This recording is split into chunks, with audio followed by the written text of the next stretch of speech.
Morning, everybody. Welcome back. European markets are open. I say European markets are open. Basically, it's the Danes and us here in London that are at work today. Everybody else is taking Labour Day off. And the drug stocks are doing quite well in London. I take my glasses off to see what Astra's doing. It's adding the most points this morning. But GSK is the real standout story. The company out raising its profit forecast for the year. Beat in the first quarter. The British pharmaceutical giants predicting higher than expected sales on several key drugs, HIV, infectious diseases, oncology, some key areas in which this company is operating. Though the HIV story through 28 is going to be an interesting one that we should look at for this business. Sam Fazeli joins us now. He leads all our coverage in this space for Bloomberg Intelligence. Sam, there was a little bit of expectation that GSK would raise guidance, which has come as a surprise that they have. But how big a raise is this in terms of the guidance they're giving us?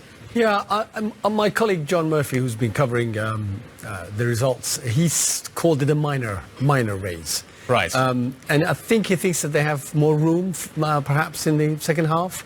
But the reality is that the big driver of growth of revenues, at least, and margins, would be this RSV vaccine, this new vaccine they have for treatment of respiratory or prevention of respiratory infection. That comes in the second half.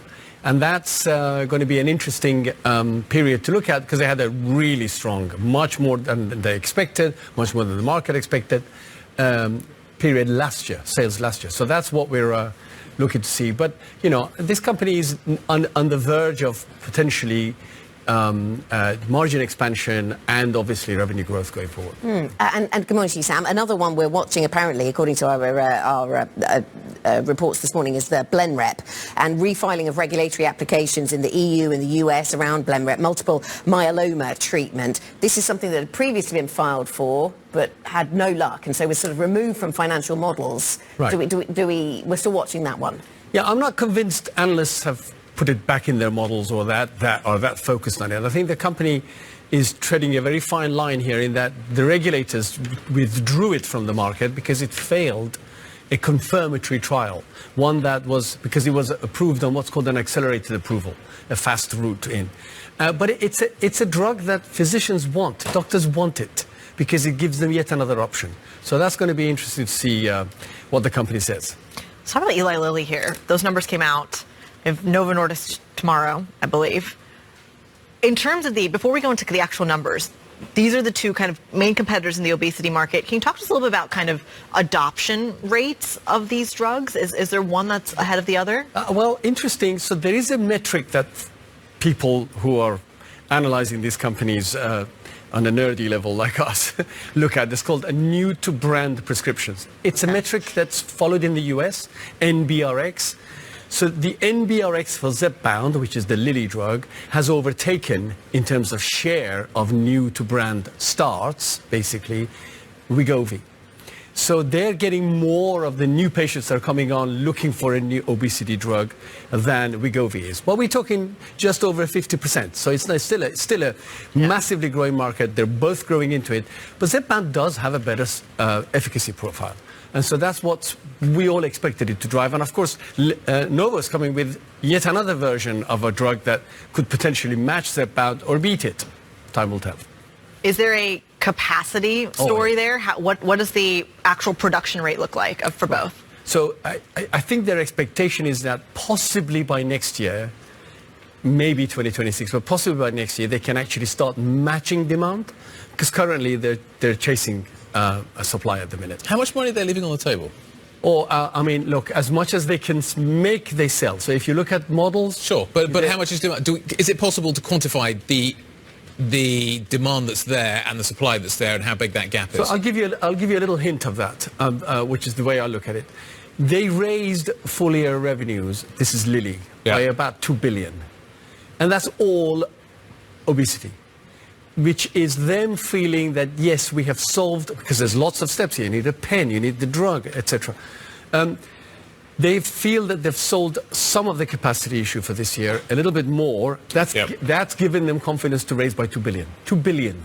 So if that gives you a sense, That's the sort of number we're looking at. Does this tell us anything cautionary, Sam? I mean, this is obviously great news for those waiting for this particular drug. Is there anything cautionary about the focus or distraction from other things? I mean, in the Lilly numbers, the cancer drugs coming in below estimates, a delay on Alzheimer's treatments that they're working on, perhaps. I mean, where does that leave focus on other medicines? Yeah, I mean, the entire call, okay, that's not fair. There were 2 or 3 questions about Alzheimer's. Was about obesity and supply, right? And competitive products that are being developed by Novo and others. That was pretty much 90% or 95% of the call. So you are absolutely right. That is what's occupied, but that is the growth driver. And let's not forget, these drugs aren't just obesity drugs. Yep. They reduce your risk of heart disease. They reduce your risk of shortness of breath or having breathing issues during sleep apnea. And I think they're going to be doing more than that. And we've seen already a possible impact on colorectal cancer. So these are not just obesity drugs. When Sam Fazeli sees me in the office, okay, He runs a mile. he basically walks in the other direction, okay? Oh, is that the time? Yes, exactly. I track him down in order to find out kind of what's going on in terms of the latest kind of really interesting science. You joined us with some interesting stuff the other day, talking about what's happening in the cancer space. Rheumatoid arthritis. So talk to me about, because this is something that affects an awful lot of people. It's a disease that I think a lot of people are hoping that there's going to be some progress on. There's quite big signs now that can happen. Walk us through what the latest is. Yeah, so Guy, it's actually related to what we were talking about that session. Yep. If anybody remembers. We talked about these Of course. engineered T cells that are being used for cancer, but folks are thinking about, can I use them in treating autoimmune disease? Because it's basically your immune system getting overactivated when you have autoimmune disease. So can I damp it down? Yep. So this paper we're talking about, you've seen evidence of that in lupus. You've seen perhaps some other indications that you might be seeing a possibility to reduce the immune system and treat the disease. We hadn't seen any data in rheumatoid arthritis, which is interesting because it's one of the biggest autoimmune diseases around. Yep.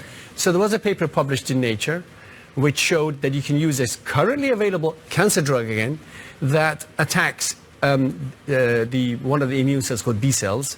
And with 2 doses, they got a fantastic remission. Only a few patients, right? Yep. Out to 3 months. 2 doses, 3 months. Remission. And these are people, yes, and radiographic too, with the imaging. These are people who have had everything thrown at them. There is not much left for them. So early days, very early days, but this modulating the immune system, which is what we've been doing all along with other ways of doing it, but this is a much more powerful way, it seems, to be able to get refractory disease under control. They do have side effects, let's not forget about that. When you get rid of your immune system, you're exposed to infections. So that has to be balanced. But this is an evolving field which I think is going to be super interesting. And who's making this stuff, Sam? But this particular drug is an Amgen drug. I don't necessarily think this was their trial, but there are many people following this path, including Lilly. Okay, there you go. It's worth tracking Sam Fazeli down. Let me assure you of that, despite the fact he's quite a fast runner in the opposite direction. Bloomberg Intelligence Senior Pharmaceutical Analyst Sam Fazeli.